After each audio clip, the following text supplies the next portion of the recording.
Hi, I'm Laura, and I'm going to be talking about one of the biological trait theories that I find the most convincing, which is the neurophysiological trait theory.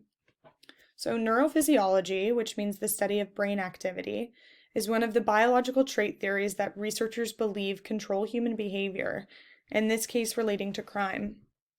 I find this trait theory the most convincing due to reasons I discuss in this video.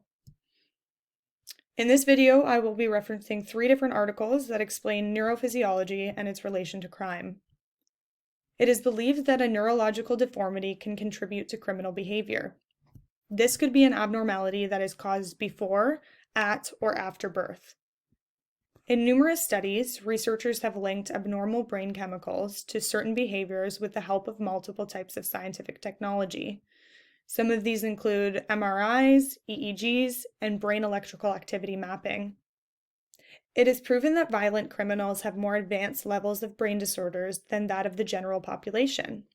Some of these disorders include mental health disorders such as attention deficit hyperactivity disorder and intermittent explosive disorder, fetal alcohol syndrome or fetal alcohol spectrum disorder, and acquired brain injuries such as concussions.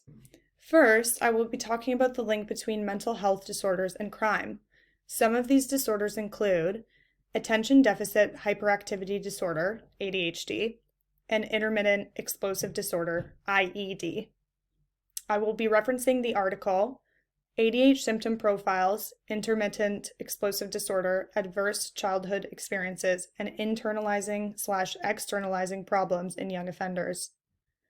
The article states, quote, psychiatric impairments have been related to elevated risk of delinquency in young people, end quote.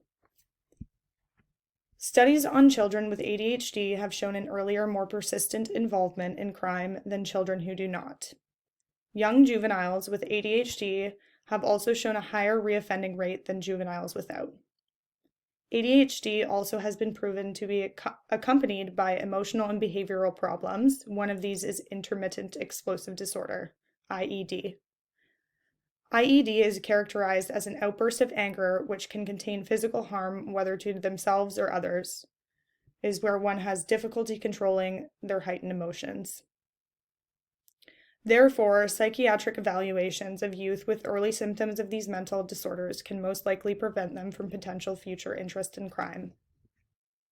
Next, we will look at fetal alcohol spectrum disorder and its relation to criminal behavior while referring to the article Diminished Culpability in Fetal Alcohol Spectrum Disorders, FASD, by Natalie Novick-Brown and Stephen Greenspan. So a mother consuming alcohol while pregnant causes prenatal exposure to alcohol, which can impact the development of the child's brain. This leads to permanent disabilities that are lifelong and cannot be treated. Studies have shown that prenatal exposure to alcohol affects the growth of the information processing area of the brain, thus hindering the ability for complex planning and logic, which includes lack of impulse control. The article states that, quote, those with FASD have the ability to plan, form intentions, and make choices, but the quality of their planning, intentionality, and choosing in fraught social situations is likely to reflect impaired executive control due directly to brain damage, end quote. FASD can be hard to diagnose because of a couple of reasons. One being that it is uncommon that FASD affects a person physically. Now, this isn't to say that it can't. There are a small percentage of people with FASD that have distinct physical features relating to the disorder, but most do not.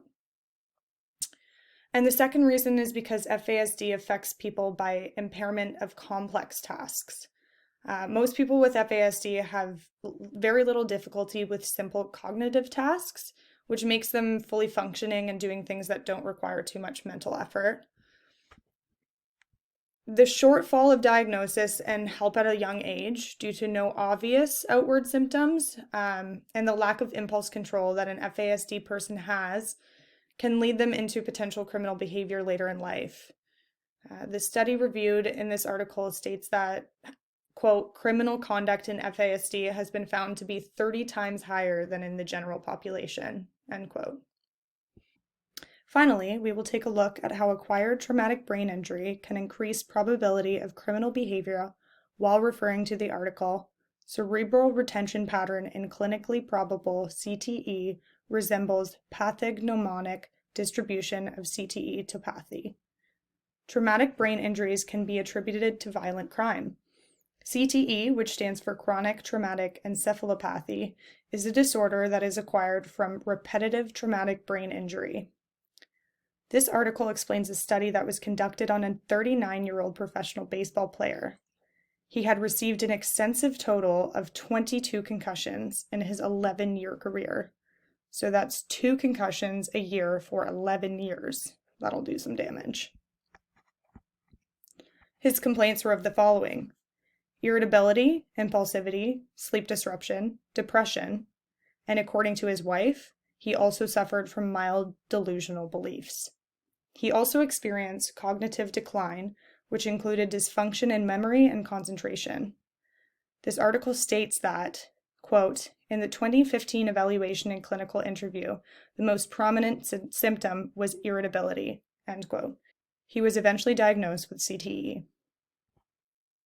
A similar, more famous case you may have heard of is the case of Aaron Hernandez. Hernandez was an NFL player for the New England Patriots and was convicted of murdering his friend on June 17, 2013.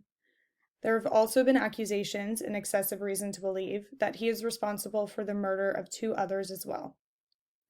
Aaron committed suicide in his prison cell in 2017, 2 years after being found guilty of the murder. Post-mortem examination showed that Aaron had a severe case of CTE. Could this brain disease have been what had led him to commit murder? There was never a direct link made of the violence he committed to his disease. However, there is high speculation that his history of traumatic sports-related brain injury could have been an aiding factor. In conclusion, factors of the neurophysiological trait theory that include mental health disorders, insufficient brain development, and brain-acquired injuries can all be linked to higher crime rates. Now, this isn't to say that every single person with a brain dysfunction will commit crime in their life. However, these articles show statistics that state that it is more likely than the average person. What I have learned from these articles is how abnormalities in the brain can be detrimental in a person's outward behavior. Brain disorders can hinder one's ability to experience important critical and emotional thinking, thus which could lead them to committing crime in the future. I have also learned how important it is to diagnose and begin treatment at an early age for those who show signs of brain dysfunction. That's the end of my video on the neurophysiological trait theory. Thanks for watching.